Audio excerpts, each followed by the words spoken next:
Saudações a todos. Infelizmente, no dia de ontem, o nosso ponte aérea, no seu pouso tradicional, teve uma pane, teve um pequeno problema, né? O que nós observamos, na verdade, é que houve um ato de desincronia entre o vídeo e entre a voz, ficando a nossa conversa de ontem bastante distorcida. E considerando e prezando sempre para a qualidade, nós resolvemos fazer uma pequena gravação e um resumo para que posteriormente a querida Andréia possa colocar as referências bibliográficas. Infelizmente, isso, né, transcende os nossos cuidados habituais, mas a ideia é tentar a gente fazer um pequeno resumo da nossa discussão de ontem, já que em breve teremos um paper a respeito disso, mas que fique nessa discussão presente, né, e armazenada dentro do nosso Instacast. Então, ontem nós conversamos a respeito dos senolíticos, né? Os senolíticos são um conjunto de substâncias capazes de eliminar dentro da estrutura corporal as células senescentes. Células senescentes essas que são responsáveis pela produção de citocinas inflamatórias, de quimiocinas e substâncias que estão diretamente associadas à alteração do meu núcleo de organela citoplasmática, célula, o próprio tecido, o órgão, o sistema, trazendo, por conseguinte, comprometimento da minha capacidade funcional, atividades básicas e instrumentais de vida diária. E quando nós falamos da presença dessas substâncias, isso tange toda a história da própria humanidade, onde todos nós buscamos, desde a árvore da juventude, criando mitos, né, histórias, ideias das substâncias capazes de nos proteger. Mas, em verdade, né, como o próprio título do nosso bate-papo sugeriu ontem, né, um anti-aging ou é um óleo de cobra? Isso vem de um mito que, na verdade, há 3 a 4 séculos atrás, se nós pegarmos até anteriores a esse período, dentro dos livros da própria medicina tradicional chinesa, a utilização de substâncias ditas, né, capazes de curar tudo e curar a todos. Mas o que nós sabemos é que nem tanto a IGEA e nem tanto a panaceia, essas substâncias hoje elas batem a nossa porta com dados bastante interessantes, com publicações que já a querido Ivan vai dividir com vocês, de evidências científicas de revistas de grande fator de impacto e com clareza de algumas delas, com a mediação, sim, da eliminação dessas substâncias. Como nós falamos da senescência, nós estamos falando de, volto a dizer, de mecanismos intracelulares e a produção de radicais livres, a presença de espécies tóxicas de oxigênio roubando elétrons de segmentos de camada de fosfolipídio e apresentando na membrana celular um conjunto de substâncias, sim, que predispõem à presença dessas citocinas inflamatórias e inúmeros fatores que já o querido Ivan vai enumerar para vocês. Então, para que isso não ficasse em branco, né, para que esse papel dos senolíticos ele tivesse realmente em voga e em discussão, e sempre com uma visão crítica, sempre com um conceito, não aquele pré-formado, que nós estejamos abertos a perceber e a entender o que a evidência científica traz para a gente. Hoje, à luz da ciência, nós não temos ainda nenhum senolítico capaz de, claramente, na espécie humana, reverter os processos do envelhecimento, né, ou da própria senescência. Mas nós conseguimos, sim, nesses ensaios clínicos, e fase 1 e alguns até de fase 2, fazer com que esse conjunto celular ou as expressões nas membranas dessas células de elementos que são rapidamente reconhecíveis e através de intervenções, né, de drogas, de quimioterápicos, de substâncias presentes no dia a dia, nós consigamos, sim, trazer uma melhor evidência para a eliminação dessas células senescentes do nosso corpo. Então, mais uma vez, a gente pede desculpas, né, por essa questão técnica que aconteceu, mas realmente foge a nossa prática, né? Nós queremos algo simples, algo prático, mas estamos elaborando aí melhores formas para que nós tenhamos um plano B, um plano C, caso essa pane no nosso voo volte a acontecer novamente. E certos da compreensão de todos, contamos aí sempre com a participação e a sugestão de todos vocês que nos assistem e dividem as informações, tá bom? Um abraço e até o próximo Ponte Aérea.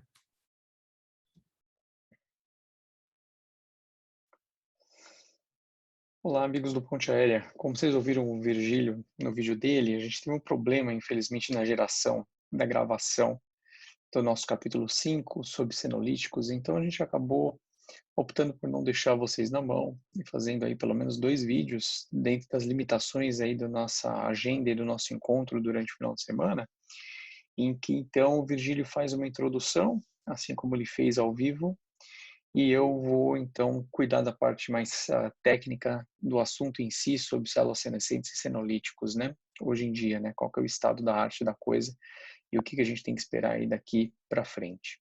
Então, espero que vocês gostem, afinal, a maior parte do nosso público acaba assistindo, né, as discussões do Ponte Aérea gravadas. Então, realmente, esse é um prejuízo enorme a gente não poder gerar isso para vocês. E eu agradeço aqui as mensagens diretas que eu tenho recebido para a gente gerar esse conteúdo. Então, por isso que eu estou fazendo isso até numa hora aí mais tarde aí do nosso sábado. Então, eu vou compartilhar minha tela, acho que talvez vai ser mais produtivo, né? A gente, então, ter aqui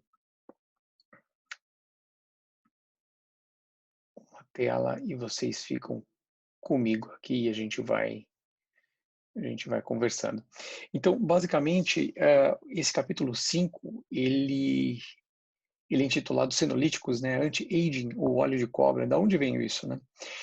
Há uns vários meses atrás, eu diria isso lá em 2019 até, eu estava discutindo com o professor John Morley a respeito de editoriais na nossa revista intitulada Journal of Nutrition, Health and Aging.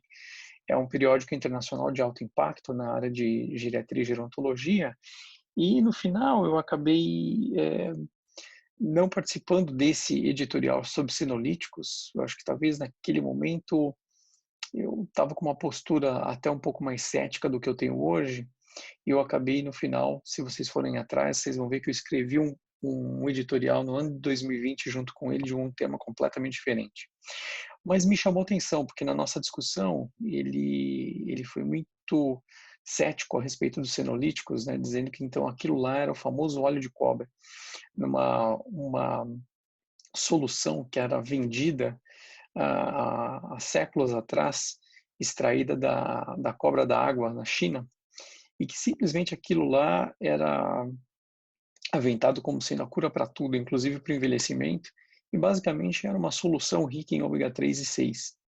E isso perpetuou um pouco mais para frente, com extrato até de outras cobras, até muito mais peçonhentas, e realmente a coisa virou uma chacota, né? Então, se você quisesse aí uma solução do santo grau, obviamente aquilo lá parecia óleo de cobre, tá? Então, explicando um pouquinho aí, de forma carinhosa, até essa homenagem ao John Morley, que é o ícone da geriatria, um grande amigo.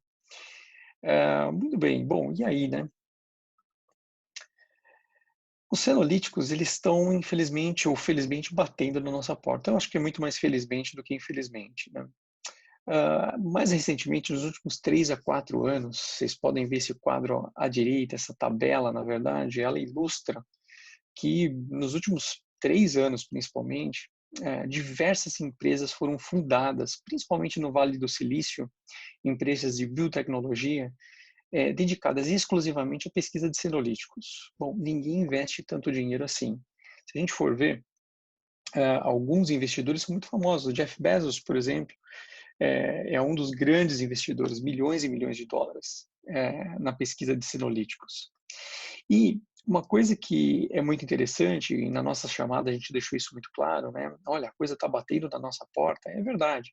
Se vocês olharem essa imagem aqui à direita, né, da nossa tela, olha só, isso daqui é extraído do site da OneSkin, uma companhia fundada por brasileiras, muito sérias, pesquisadoras de ponta, basicamente na área de genética e bioinformática, em que simplesmente elas isolaram um peptídeo, depois de muito trabalho árduo, mais de 1000 ensaios de rastreio para achar esse peptídeo relacionado ao envelhecimento cutâneo, e simplesmente elas conseguiram então sintetizar um peptídeo que corrigiria então geneticamente parte do envelhecimento cutâneo, né, com o nome de OAS01, e esse peptídeo, ele tem aí efeitos muito interessantes, né? Então, ele simplesmente, como a gente pode ver aqui, ele tem efeitos né, aqui de 12 semanas depois de alguns voluntários idosos, né, redução de rugas, maior elasticidade cutânea, maior brilho cutâneo, aumento, né, do subcutâneo. Então, algo extremamente interessante. Quem tiver interesse, vai lá no oneskin.co, e realmente é algo sério, foi muito bem desenvolvido e é um senolítico cutâneo, vamos dizer assim. Então, isso já é comercializado, custa US$ 120 um frasco, é aquele frasco da foto do slide anterior, então quer dizer, isso está circulando desde outubro do ano passado, tá? E essas brasileiras se mudaram lá para o Vale do Silício e estão desenvolvendo aí a sua companhia muito bem, obrigado, e aqui fica a minha homenagem para elas. Muito bem, então, é, isso tudo não é de agora, isso vem vindo de um tempo para cá, bom tempo para cá. Em 1961 foi a primeira descoberta de células senescentes, que fariam parte do envelhecimento humano, mas naquela época a gente não sabia muito bem para que serviam essas células senescentes. A grande questão é que em 1995 se descobriu que essas ditas células senescentes, que faziam parte do envelhecimento humano, elas tinham uma característica muito específica. Elas resistiam à morte celular. Então, algumas delas morriam, obviamente, outras delas resistiam à morte celular. Mas ninguém sabia muito bem o que elas faziam, né? Qual era a função. Só mais ou menos perto de 2010 se descobriu que essas células que não morriam, né, e que estavam ali relacionadas com tantas outras ao envelhecimento humano, elas secretavam substâncias. E essas substâncias, chamadas SASP, seriam aí secretagogos, né, substâncias secretadas, né, dessas células que fariam delas um certo fenótipo, né, secretor, nessas células senescentes, elas incomodavam o meio ambiente. Então, elas comunicavam-se com o meio ambiente de forma tóxica, produzindo um envelhecimento acelerado de vários tecidos, de formas diferentes nesses tecidos. Então, você imagina que a gente tem células senescentes no osso, no pâncreas, no tecido gorduroso, no tecido cicatricial, no tecido cardíaco, nos olhos. Então, a gente tem vários subtipos ou tipos específicos de células senescentes nesses tecidos. Ou seja, aqui já vai uma primeira questão. Se a gente pensa numa droga que consiga controlar todo esse processo, obviamente a gente não pode ser inocente de achar que uma droga, ou duas ou três, vão resolver simplesmente o envelhecimento humano como um todo. A gente precisa de um coquetel gigante para, obviamente, lidar com tudo isso. E aqui fica a minha primeira mensagem. Acho que o santo grau não existe, senolítico não é por aí. Mas se a gente achar, por exemplo, uma dessas drogas que interrompesse, por exemplo, o envelhecimento de células gliais, por exemplo, no cérebro, que estão relacionadas à doença de Alzheimer, por exemplo, em algum grau, ou aquelas relacionadas aos ossos, e a gente pudesse parar a osteoporose, por exemplo, a gente já teria um avanço gigante em doenças relacionadas ao envelhecimento humano. Perto de 2015 foi cunhado então o termo senolítico, drogas que teoricamente eliminam essas células senescentes que secretam essas substâncias. Muito bem. Então, durante o nosso processo de envelhecimento, a gente vai gerando essas células senescentes. Muito bem. Essas células senescentes, elas são totalmente diferentes das células não senescentes. Como a gente pode ver, essas células ditas senescentes, elas param a sua proliferação. Elas resistem à morte, elas secretam substâncias específicas. Todo o aparato de motor mitocondrial, o aparato telomeral dessas células é completamente diferente. Elas produzem proteínas não só conhecidas, mas também proteínas anômalas, né? E o resultado final é que elas são tóxicas para o nosso meio ambiente. Se a gente colocar essas células em teorias aí do envelhecimento, a gente basicamente poderia simplificar muito bem, né, o envelhecimento em duas formas. Então, uma das formas, a gente tem dano molecular. O dano molecular em via final, se não nos matar, acaba muitas vezes produzindo essas células senescentes. E essas células senescentes, então, elas secretam essas substâncias chamadas SASP, que são basicamente substâncias proteicas, lipídios, substâncias inflamatórias, entre outras, que causam essa intoxicação ambiental, como a gente vai ver daqui a pouco. A segunda possibilidade durante o envelhecimento humano é que a gente tem aqui um processo chamado geroconversão, que a gente simplesmente para o processo replicativo, essas células elas ficam ali quase que não zumbis, não são células senescentes, mas são células de uma hiperfunção discreta, mas que não conseguem continuar o seu processo replicativo. E, basicamente, então, elas são hiperfuncionais, mas é alguma coisa mais discreta. Ou seja, não são células normais, mas também não chegam a ser células tão tóxicas assim. O grande problema é que esse processo de geroconversão, às vezes, erra um pouco o caminho. Eles acabam gerando células senescentes. E essas sim são tóxicas. Essas liberam, então, essas substâncias, vamos dizer assim, esse grupo chamado SASP, e são realmente hiperfuncionais. Então, elas realmente vão incomodar todo o meio ambiente. Muito bem, como é que essas células, então, agem? Se a gente for ver, então, durante esse processo de envelhecimento, então, a gente sai de células jovens e vai para células, obviamente, que vão envelhecendo, né, em termos teciduais. Dentre elas, a gente vai gerar essas células senescentes. Que, basicamente, essas células, através dessas substâncias intoxicadoras, né, a SASP, elas vão simplesmente degenerar o nosso tecido. Então, por exemplo, surgir aqui osteoporose, osteoartrite, é uma das possibilidades, entre outros envelhecimentos, síndrome metabólica, aterosclerose, mas também uma outra questão perigosa é que esse estímulo tóxico, quando encontra células pré-malignas, acaba gerando câncer. Então, um dos efeitos das células senescentes é estimular o processo oncológico ou neoplásico. Bom, e muito bem, e aí o que a gente pode fazer então, né? Simplesmente, nesse caminho, o que a gente poderia fazer, né? É parar esse processo, simplesmente usando, então, destruidores de células senescentes, os ditos senolíticos. Então, uma série de substâncias que vêm sendo testadas aqui, alguns exemplos das mais comuns, vamos dizer assim, ou mais populares, né, melhor dizendo, simplesmente eliminam, matam células senescentes. Mas também tem uma outra questão aqui sendo muito pesquisada, que são chamados xenomórficos. São células, dentre as quais algumas até já conhecidas por nós, por exemplo, metformina, é um exemplo, as estatinas de colesterol, um outro exemplo. Essas células, então, elas são chamadas xenomórficos porque elas regulam a produção e a liberação de SASP, que, em via final, é o grande problema das células senescentes. São substâncias em que ela gera e que intoxicam o nosso meio e que causam disfunção celular tecidual ou, se não, estímulo neoplásico. Muito bem, e essas células, como é que elas agem, né? Bom, então, basicamente, a gente tem alguns pontos aqui de convergência da ação das células senescentes. Então, basicamente, tem 4 pontos de entrada. Então, essas células, elas acabam ativando, né, um receptor chamado EFRI, que causa morte celular, ou dita apoptose. Essas células senescentes, elas acabam fazendo, né, dando direto ao DNA, gerando radicais livres, e na via final elas vão estimular oncogênese e oncoproteínas, principalmente P21, P16, que acabam acelerando o processo de senescência tecidual, ou seja, envelhecimento precoce tecidual. E a via final dessas células senescentes é estimular tradicionalmente a via inflamatória, né? Então a via final aqui é a NF-κB, que vai gerar apoptose, ou se não, a via do BLC2, muito conhecido na oncologia. Aliás, a gente tem várias drogas anti-BLC2 que teoricamente são antirreplicativos, né, para tumores como leucemia.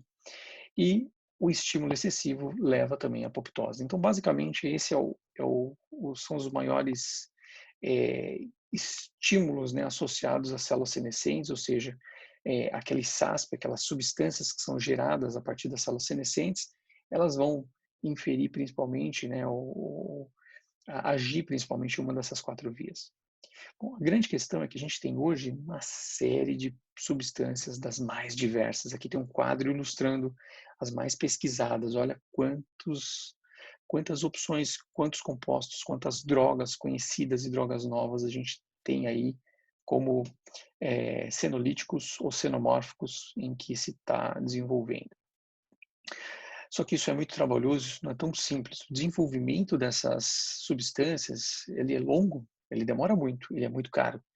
Basicamente, através de processos genéticos ou de proteômica, ou seja, de varredura de proteínas no sangue de pessoas, por exemplo, a gente vai tentando, então, encontrar proteínas relacionadas ao envelhecimento humano. E, obviamente, a gente vai ter que testar diversos compostos que a gente já conhece contra essas proteínas, ou, pior ainda, muito mais trabalhoso, criar compostos novos que poderiam bloquear essas vias ligadas ao envelhecimento. Então, aqui, para ilustrar como isso é extremamente complexo. Bom, uma pessoa em especial é esse senhor chamado James Kirkland, é um gerontólogo especializado em clínica médica, um professor associado da Mayo Clinic, uma instituição extremamente séria. Ele teve uma ideia para mim brilhante. Ele simplesmente olhou e falou: olha, o processo está demorando demais. Então, em vez de a gente tentar ver substâncias novas a partir desses rastreamentos genéticos e proteômicos tão extensos e tão caros, vamos tentar olhar coisas que a gente já sabe, de substâncias conhecidas aqui, em que a gente está usando ou que seria de fácil uso, e que a gente já conhece que essas substâncias eliminam células senescentes através de estudos experimentais. Então, basicamente, o grupo do James Kirkland, ele resolveu trabalhar com drogas conhecidas, principalmente o carro-chefe dele seria o dasatinib, que simplesmente é uma droga usada para leucemia, é o inibidor da tirosina quinase, uma droga antineoplásica, e a quercetina, o quercetin, que basicamente é um flavonoide, uma substância com pouco efeito colateral encontrado em alta concentração em casca de fruta. Obviamente, a gente tem que comer muita casca de fruta em algo impensável para a gente ter tanta quercetina no sangue assim. Então, também a gente tem que consumir a quercetina de fora. Então, basicamente, ele trabalhou com uma combinação desde o início da sua pesquisa de dasatinib e quercetina como coquetel senolítico de duas drogas. Esse é o estudo publicado na Nature Medicine, que basicamente é o carro-chefe experimental, em que basicamente eles fizeram um estudo prova de conceito, que eles pegaram as células senescentes humanas e implantaram em ratos jovens, inicialmente, como a gente está vendo aqui, né? Então eles irradiavam células, faziam células senescentes, implantavam nos ratinhos. Então tinha um controle aqui, um ratinho saudável, células normais, e um ratinho com células senescentes. O que eles viram? Que quando eles implantavam, né, eles produziam uma perda funcional extremamente rápida no rato, como sendo uma síndrome de fragilidade que a gente vê nos pacientes idosos, seres humanos. Então eles tinham uma perda funcional muito grande. Bom, e aí? Aí eles fizeram a mesma coisa nos ratos velhos. Então eles implantaram células senescentes nos ratos velhos, tá? E o que eles perceberam? Uma degeneração funcional ainda maior do que os jovens, com um detalhe importante: diminuição da sobrevida. Então os ratinhos morriam mais. Bom, para chegar nas vias de fato, eles tinham então uma série de biomarcadores de SASP e, obviamente, a avaliação biológica desses ratos depois de sacrificados, em que havia toda uma comprovação que as células senescentes estavam lá e aumentavam todos os marcadores ligados ao SAP, como aquela proteína que eu já citei, BP16, P21, beta-galactosidase, entre outras proteínas e substâncias relacionadas às células senescentes. Muito bem. Não contentes, eles pegaram, por exemplo, tecidos humanos, né, tecidos de cultura, por exemplo, de adipócitos, célula gordurosa, e o que eles fizeram? Eles implantaram isso nos ratos e trataram depois tanto os ratos quanto esses tecidos com esse coquetel, com dasatinib e quercetina. Adivinha o que aconteceu? Eles reduziram a morte desses ratos em 36% e praticamente aniquilaram o SASP, tanto do tecido biologicamente avaliado depois do sacrifício desses ratos, até durante a vida desses ratos, eles viram que essas substâncias tinham sido completamente, praticamente extintas. Tá? Então, uma prova de conceito em que esse coquetel de dasatinib mais quercetina, ele reduzia as células senescentes, reduzia o SASP, a substância tóxica, e aumentava a sobrevida. Muito bem. A pergunta que você deve estar fazendo é, bom, e eu com isso? E os humanos? Bom, em 2019, o grupo do James Kirkland da Mayo Clinic publicou 2 clinical trials em fase 1, ou seja, 2 ensaios clínicos de fase 1, ensaios abertos, para ver segurança e mínima efetividade dessas drogas. Nesses 2 estudos, eles fizeram a mesma combinação de dasatinib mais quercetina, tá? São drogas via oral, então foi dado dasatinib 100 mg via oral em dose única e quercetina 500 mg 2 vezes ao dia. O que mudou? Bom, o primeiro trial é esse aqui à esquerda. Foram indivíduos, né, seres humanos com fibrose pulmonar idiopática, um modelo de super envelhecimento pulmonar. Foram 14 pacientes. E o que se viu? Aqueles pacientes que receberam, então, dasatinib e quercetina, tiveram um aumento da capacidade funcional, então eles tiveram uma série de melhorias, né, em tempo de marcha, velocidade de marcha, agilidade que esses pacientes tiveram, né, referiram melhora da qualidade de vida e uma redução expressiva no SASP, em mediadores inflamatórios como interleucinas e microRNAs relacionados às células senescentes. Muito bem, o segundo estudo foi com pacientes com doença renal crônica derivado do diabetes. Se utilizou a mesma combinação com uma diferença. Enquanto que no estudo com fibrose pulmonar foram utilizados, então, esquemas semanais em 3 semanas, aqui o Kirkland resolveu radicalizar. Ele falou, olha, se a célula senescente ela replica em 10 dias, vamos dar uma dose única de senolítico aqui. Então, eles fizeram uma única administração em 3 dias seguidos de dasatinib mais quercetina. Por que isso? Porque simplesmente as células senescentes elas são muito sensíveis a senolíticos, então elas morrem rápido. E tem um porém aí. Imagina, dasatinib é um antineoplásico. Vocês podem imaginar alguns efeitos colaterais, neutropenia, plaquetopenia e outros efeitos, né? Risco de morte. Então, quanto menos você administrar senolítico, é melhor, porque você tem menos efeito colateral.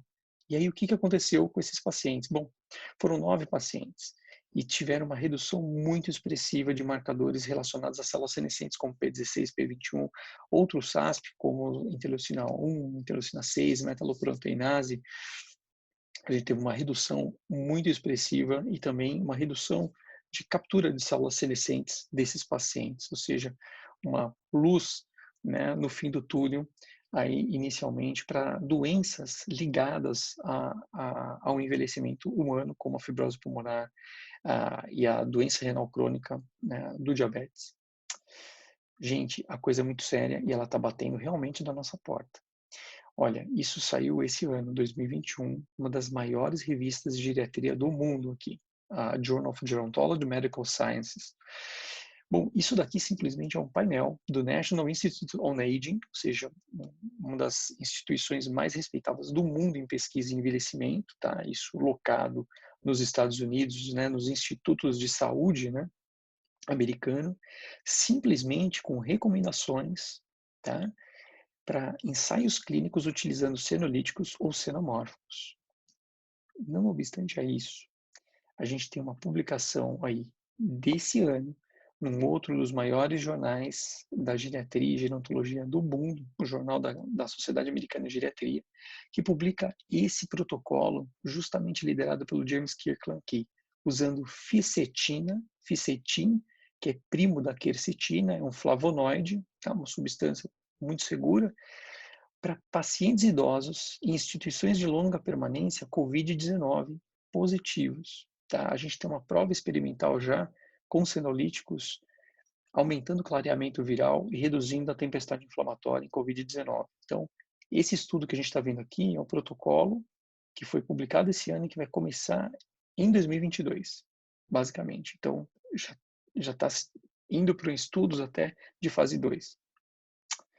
Muito bem, e não para por aí. A gente tem aí uma série de estudos, como vocês podem ver aqui, tudo que vocês olham NCT, são clinical trials registrados no clinicaltrials.org, então não precisa acreditar em mim, basta ir lá, clinicaltrials.org, ela é fomentado pelo governo americano, são registros de ensaios clínicos de senolíticos, basicamente quercetina, junto com dasatinib, para doença de Alzheimer, a doença ocular ou retiniana associada ao diabetes, doença renal diabética, doença óssea, osteoartrite, fragilidade, fibrose pulmonar, tá?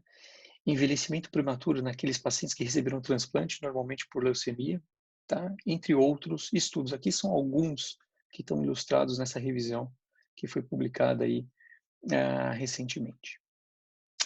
Mas a gente tem que lembrar que no envelhecimento humano não é só célula senescente, a gente tem outras vias. Eu destaco aqui a via do mTOR, a via da rapamicina, a via do JAK. Tá? Então, são vias que também estão envolvidas na geração das células senescentes, no estímulo de geração de substâncias tóxicas como SASP, perdão.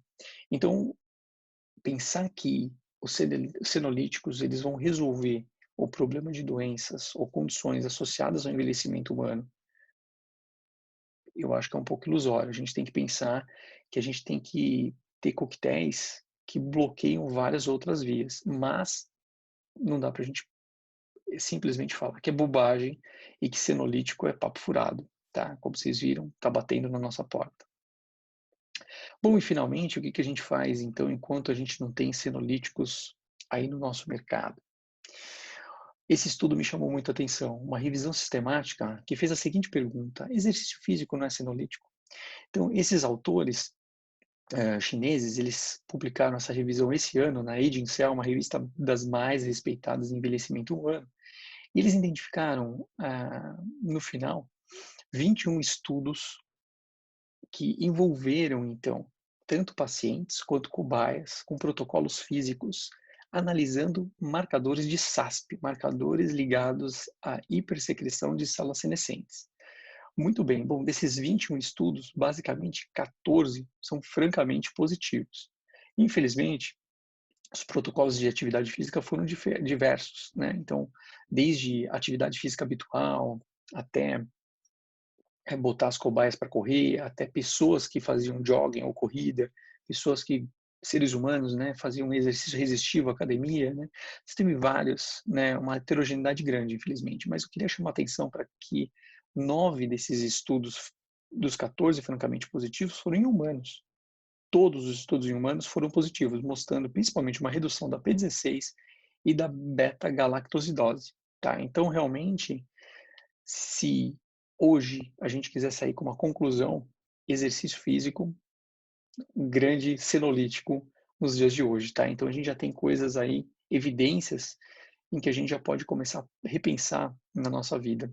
Sem falar, obviamente, que a gente tem um monte de substância senolítica, ou flavonoide, por exemplo, ou outras substâncias senomórficas, como resveratrol, aí no nosso alimento, né? Então a gente também uma vida saudável nunca é demais. Muito obrigado pela atenção de vocês, espero que vocês tenham gostado e peço desculpas pelo nosso problema de transmissão aí no Ponte Aérea gravado. Um grande abraço para vocês.